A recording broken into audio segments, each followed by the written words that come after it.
দফা নিয়ে আপনারা জনগণের কাছে যাবেন, আপনারা গ্রামে গ্রামে যাবেন, আপনারা ঘরে ঘরে যাবেন, আপনারা চায়ের দোকানে যাবেন এবং এখানে কি আছে। কারণ আপনারা জানেন আমাদের মুক্তিযুদ্ধ হয়েছিল কি জন্য? মুক্তিযুদ্ধ হয়েছিল সাম্য, মৌলিক অধিকার এবং মানবিকতার জন্য এবং গণতন্ত্রের জন্য। কিন্তু সেই মুক্তিযুদ্ধে আমাদের একটা দুঃশাসন, একটা স্বৈরাচারী, একটা প্রকৃতি সরকার মুক্তিযুদ্ধের যত অধিকার ছিল বাংলাদেশের জনগণ সবগুলোকে, সব প্রতিষ্ঠানকে তারা ধ্বংস করে দিয়ে গেছে।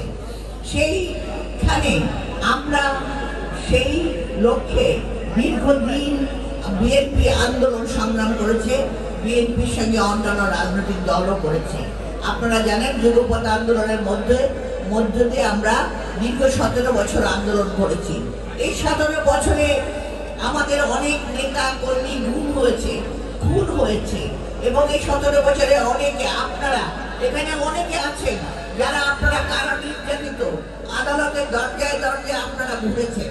সেই আপনাদেরকে যাতে কাজে বিএনপির উপর আপনারা ঘুরেছেন, আমরা লড়াই করেছি, লড়াই করে অবশেষে 5ই আগস্ট এই 24শে যে আন্দোলন, আমাদের ছাত্র জনতার রক্তের বিনিময়ে, আমাদের সন্তানদের রক্তের বিনিময়ে আমরা আজকে মুক্ত হয়েছি একটা সৈন্য সরকারের হাত থেকে। সেই সরকার পালিয়ে গেছে বিএনপি তার কর্মীদেরকে ফেলে দিয়ে, এবং এখন বিএনপির উপর ভোট দিয়েছে জনগণের অধিকার রক্ষা করা। একটা কথা মনে রাখবেন, শহীদ জিয়া জাতিতে দল করেছিলেন এদেশের সার্বভৌমত্ব এবং জনগণের কল্যাণের লক্ষ্যে।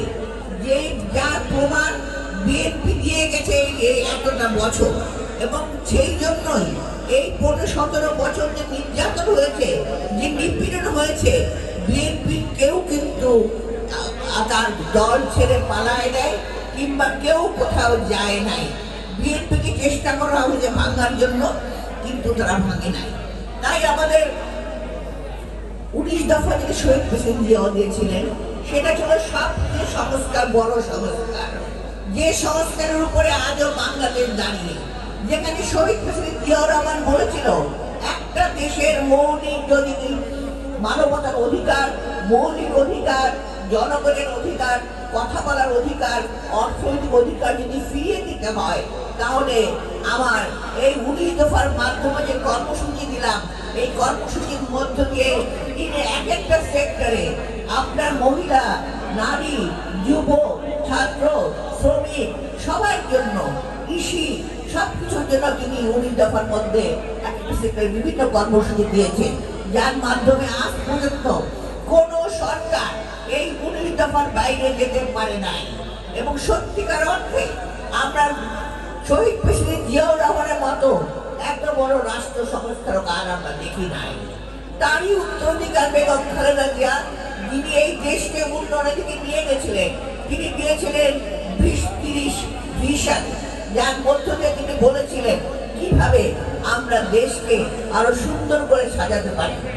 তেমনি আমাদের ভারপ্রাপ্ত চেয়ারম্যান আজকে আপনাদের সামনে উপস্থিত করেছেন 31 দফা। আজকে আমি শুধু একটি কথা বলতে আমি সত্যি একটু দুঃখিত আমি হয়েছি, যে কারণে আপনাদের নিয়ে আমরা গর্ব করতাম।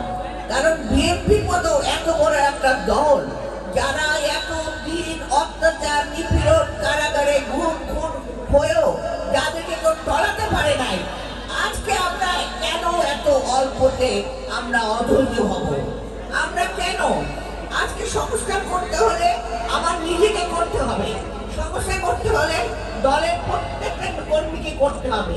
প্রত্যেকটা কর্মী আমাদের মনে রাখতে হবে, আমাদের সামনে আমাদের ভাইয়ের রক্ত এখনো মাটি থেকে শুকিয়ে যায় নাই। আমাদের